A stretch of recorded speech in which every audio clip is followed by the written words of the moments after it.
What if everything you were told about osteoarthritis is wrong? For decades, doctors called it a disease of wear and tear.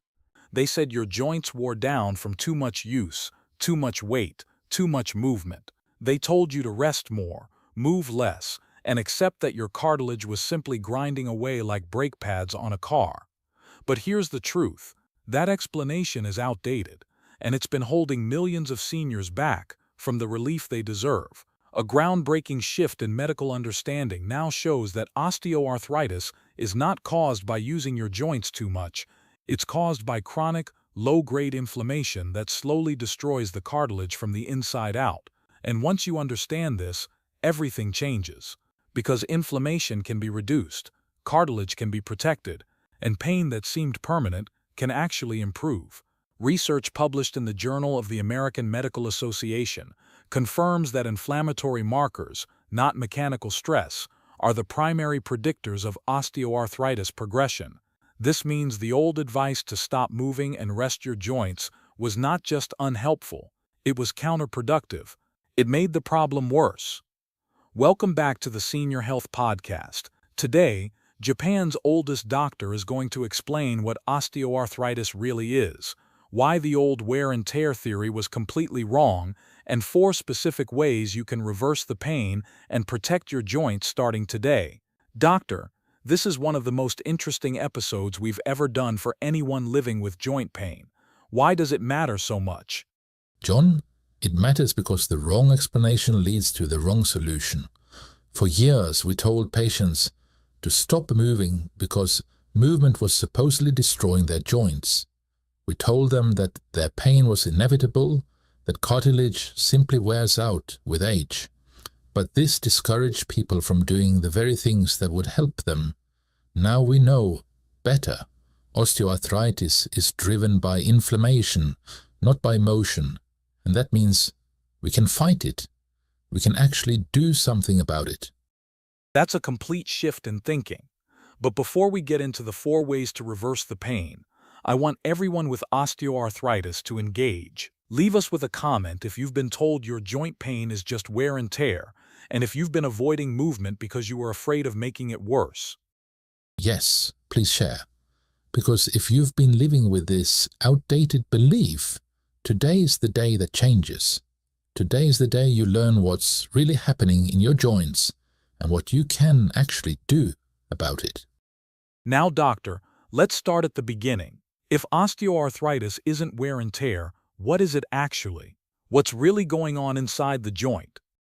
Good question. Osteoarthritis is a condition that affects the cartilage, the smooth protective layer that covers the ends of your bones and allows them to glide against each other without friction. When this cartilage breaks down, the bones begin to rub together. Pain and stiffness follow. Eventually, bone spurs can form. The joint becomes inflamed and swollen. And for years, we blamed that breakdown on mechanical stress, right? On overuse. Yes. The thinking was simple and intuitive. Heavy people have more knee and hip arthritis. Therefore, weight and pressure must be destroying the cartilage. Use the joint too much and it wears out. It made sense on the surface. But this theory had a major flaw that nobody could explain. Okay, so what was the flaw? If osteoarthritis was truly caused by mechanical stress, by pressure and friction, it would only appear in weight-bearing joints, like knees and hips. Yet people develop osteoarthritis in their hands, their fingers, their neck, their shoulders, joints that bear almost no weight at all. How could wear and tear explain osteoarthritis in the fingers of someone who never did manual labor? That's a good point. It doesn't make sense. Exactly. The mechanical theory couldn't explain it, so researchers looked deeper, and what they found changed everything. The true cause is chronic low-grade inflammation.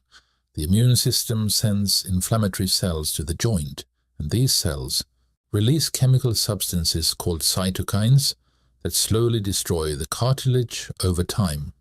It's not the joint being worn down from the outside by friction.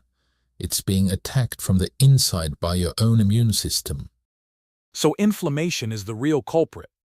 Yes, and understanding this opens the door to real solutions, because we can reduce inflammation.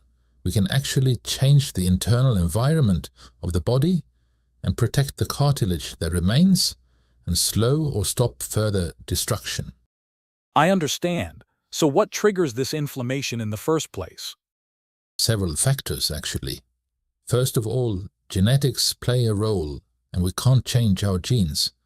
But one of the most important discoveries in recent decades involves fat tissue. We used to think fat was just passive storage, just extra weight sitting on the body, doing nothing. Now we know that fat tissue is metabolically active. It functions almost like an endocrine organ. It produces chemical messengers called adipokines. Adipokines. Yes. The first adipokine, called leptin, was discovered in 1994. Since then, scientists have identified over 100 different adipokines.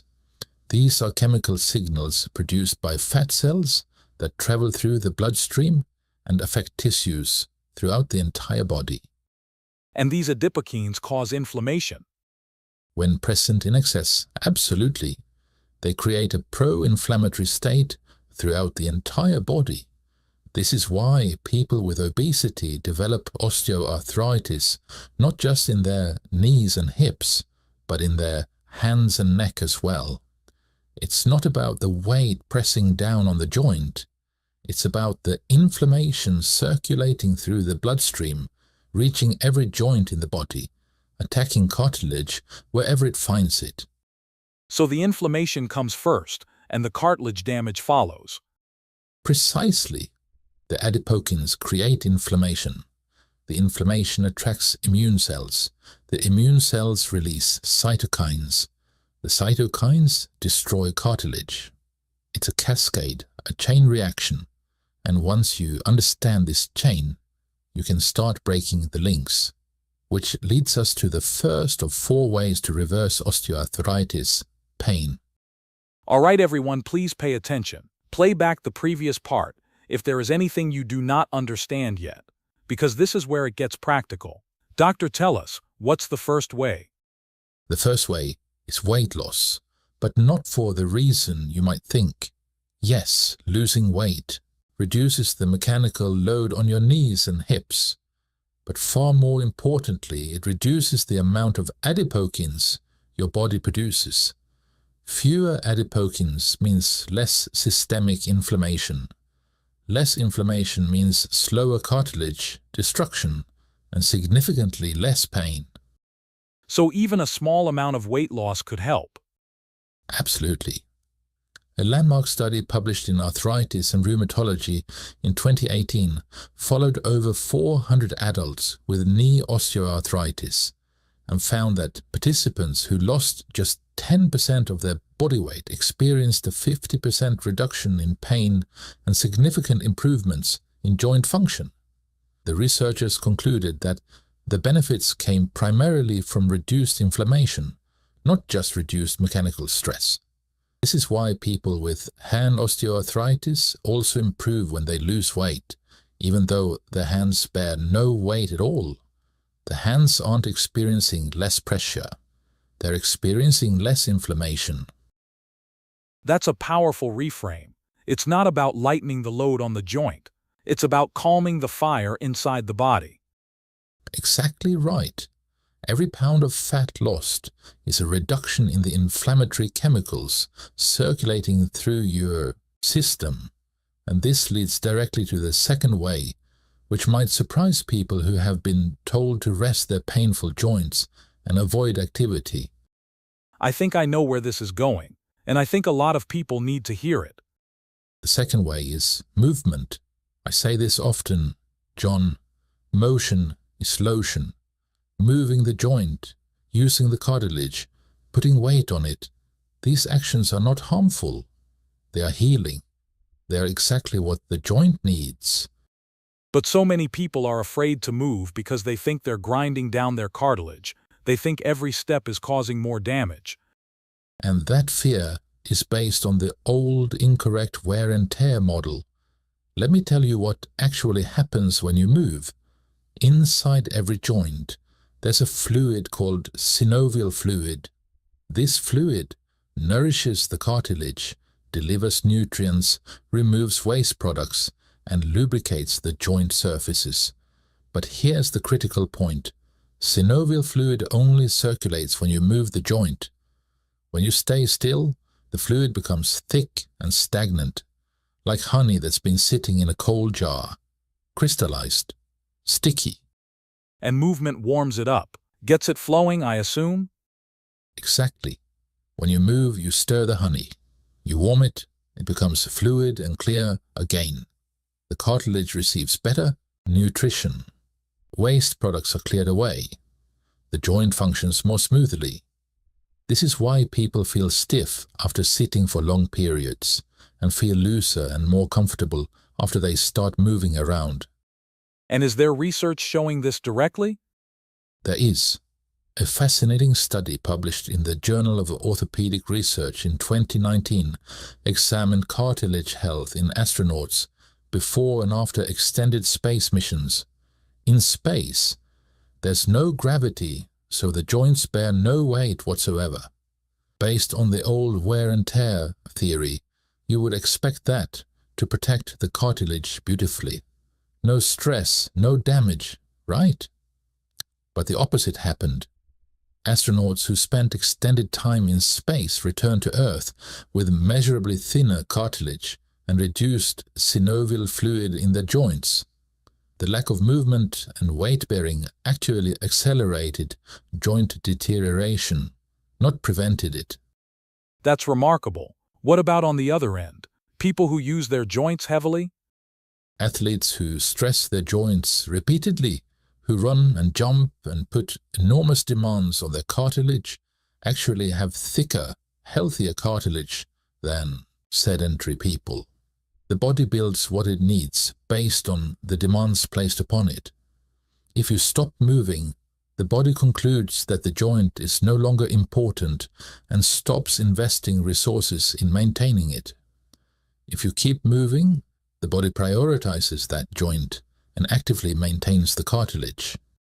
So the cartilage adapts and strengthens with use. Yes, use it or lose it is literally true for cartilage. This is why I recommend water exercises, swimming, cycling, walking, dancing, anything that keeps the joints moving through their full range of motion. The specific activity matters less than the consistency. Move every day. Your cartilage depends on it. That's incredibly hopeful. So we have weight loss to reduce inflammation and movement to nourish the cartilage. What's the third way? The third way addresses something that most doctors never discuss. It's the reason why two people with identical X-rays can have completely different experiences of pain. Can you give an example of this? Yes. I once saw a patient with a neck X-ray showing almost no osteoarthritis, just minimal changes, yet they were in severe, debilitating pain. Then I saw a 92-year-old man who came in after a fall. His X-ray showed some of the worst osteoarthritis I've ever seen, bone spurs everywhere, collapsed discs. But he had never experienced a single day of neck pain in his life. How is that even possible?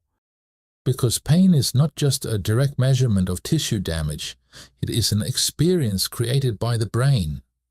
In some people, the nervous system becomes hypersensitive over time. We call this central sensitization. A small pain signal enters the spinal cord, and instead of being processed normally, the brain literally amplifies it. It turns up the volume. And the body's natural ability to suppress that pain stops working. Exactly. We have our own internal pharmacy. The brain can release powerful natural opioids like endorphins to suppress pain before we even feel it. But in people with chronic pain, this suppression system often fails. They lose the ability to turn the volume down. This is why a minor joint issue can cause agonizing pain for one person, while severe arthritis causes no pain for another. So treating the joint isn't enough if the brain is still sounding the alarm. Correct. This is why treating osteoarthritis requires treating the nervous system. Mind-body therapies, relaxation techniques, and meditation help retrain the pain system.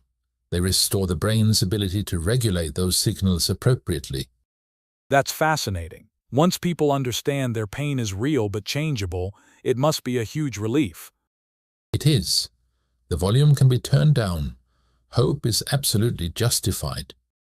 Okay, so we have weight loss, movement, and addressing central sensitization. What's the fourth way? The fourth way is diet, specifically an anti-inflammatory diet. Since osteoarthritis is driven by chronic inflammation, what we eat directly impacts how much inflammation circulates in our body. Every meal is either feeding the fire or helping to extinguish it. What should people focus on eating more of? More fish, especially fatty fish, rich in omega-3 fatty acids like salmon, mackerel, and sardines. More olive oil, which contains oleocanthal, a natural anti-inflammatory compound. More fruits and vegetables, especially colorful ones rich in antioxidants. More nuts, more legumes, more whole grains. These foods contain compounds that actively reduce inflammation throughout the body. And what should people avoid? Processed foods, refined sugars, white flour, fried foods, excessive red meat, sugary drinks. These create a pro-inflammatory environment that accelerates cartilage destruction. They feed the very inflammation that's attacking your joints. Every time you choose a processed snack over a piece of fruit, you're making a choice that affects your joint health. What about supplements like turmeric? I hear about that a lot. Turmeric has genuine anti-inflammatory properties and can be a helpful addition to your approach. The active compound is called curcumin. I recommend incorporating turmeric into cooking rather than relying on supplements alone. It pairs well with rice, soups, chicken, curry dishes, many foods. But turmeric alone won't overcome a fundamentally poor diet. The foundation must be whole, unprocessed, anti-inflammatory foods, eaten consistently. So diet isn't just about weight loss, it's about changing the chemical environment inside the body. Exactly. You can lose weight eating processed diet foods and still have high inflammation. Or you can eat real, whole anti-inflammatory foods and transform your internal chemistry even before significant weight loss occurs. The goal is to create an internal environment where cartilage can heal and regenerate instead of being constantly attacked and destroyed. Doctor, this has been genuinely eye-opening. 4 ways to reverse osteoarthritis pain, and not one of them is stop using your joints or just accept the pain. That's the key message, John. The old advice to rest and protect your joints was well-intentioned but fundamentally misguided. Movement heals.